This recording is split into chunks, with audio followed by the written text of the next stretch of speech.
हिंगोली जिल्ह्यात काही प्रमाणामध्ये मागच्या 2 दिवसापासून जे आहे ते पावसाला सुरुवात झालेली आहे। काही प्रमाणात पाऊस होत असल्याने शेतकऱ्यांनी जे आहे ते पेरणीला सुरुवात केली आहे। मात्र अनेक ठिकाणी अद्यापही पेरणीयुक्त पाऊसच नाही, त्यामुळे जे आहे ते अनेक ठिकाणच्या पेरण्या खोळंबल्या। मात्र ज्या भागामध्ये चांगला पाऊस होतो अशा भागामध्ये जे आहे ते शेतकऱ्यांनी हळद असेल, कापूस असेल, त्याचबरोबर सोयाबीन पेरणीलाही सुरुवात केली आहे। खरं तर हा पाऊस जे आहे ते कुठेतरी वेळेवर झाला नसल्याने या ठिकाणी मूग आणि उडीद हे पिके जे आहे ते आता उशिराने शेतकऱ्यांना पेरावे लागतात। म्हणूनच की काय मूग आणि उडीद उत्पादक शेतकऱ्यांना जे आहे ते या लांबलेल्या पावसाचा फटका बसणार आहे। शेतकरी जे आहे ते आता पेरणीच्या कामात व्यस्त असल्याचं आपल्याला पाहायला मिळते। एकंदरीत जर पाहायला गेलं तर मृग नक्षत्र जो आहे तो पूर्णतः कोरडा गेला होता।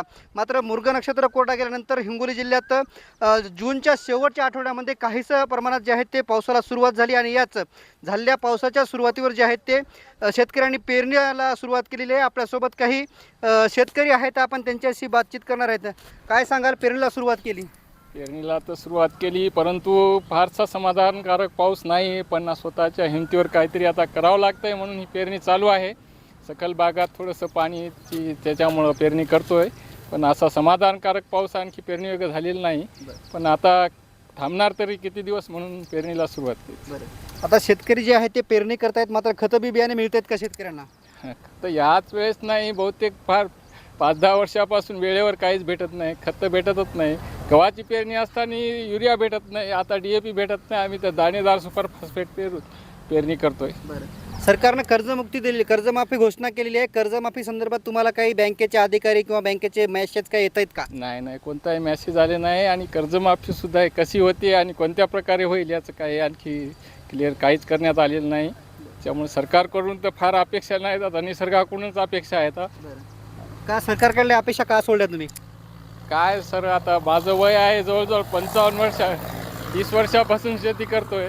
पण आहे त्याच परिस्थिती, कोणत्याही प्रकारचे फक्त आश्वासन दिले जातात आणि आश्वासनाची पूर्तता काही होत नाही।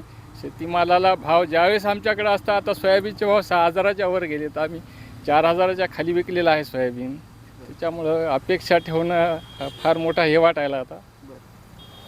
आपण बघतोय की शेतकरी जे आहेत ते अल्प पावसावरती पेरणी करत आहेत। तर खरं तर अद्यापही समाधानकारक पाऊस झालेला नाहीत आणि त्यामुळे शेतकरी जे आहेत ते पाण्यापासून जे आहे ते अनेक ठिकाणी पेरण्याही खोळंबल्या आहेत। आणि सरकारवर की अपेक्षा का ठेवावी, कारण की सरकार फक्त जे आहे ते घोषणा करते आणि त्या घोषणाची अंमलबजावणी होत नाही, अशी प्रतिक्रिया शेतकऱ्यांनी दिलेली आहे। खरं तर ज्या हंगामामध्ये, जसा गव्हाचा हंगाम असेल त्या हंगामामध्ये शेतकऱ्यांना युरिया मिळत नाही आणि आता जे आहे ते खरीपाची पेरणी सुरू आहे, मात्र खरीपाच्या पेरणीमध्ये शेतकऱ्यांना DAP मिळत नाही।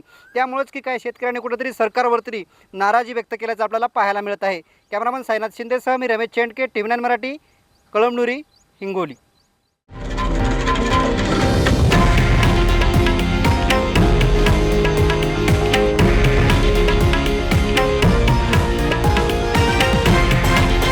हे आहे देशातील नंबर 1 न्यूज नेटवर्क आणि आपण पाहत आहात TV9 मराठी, एकमेव।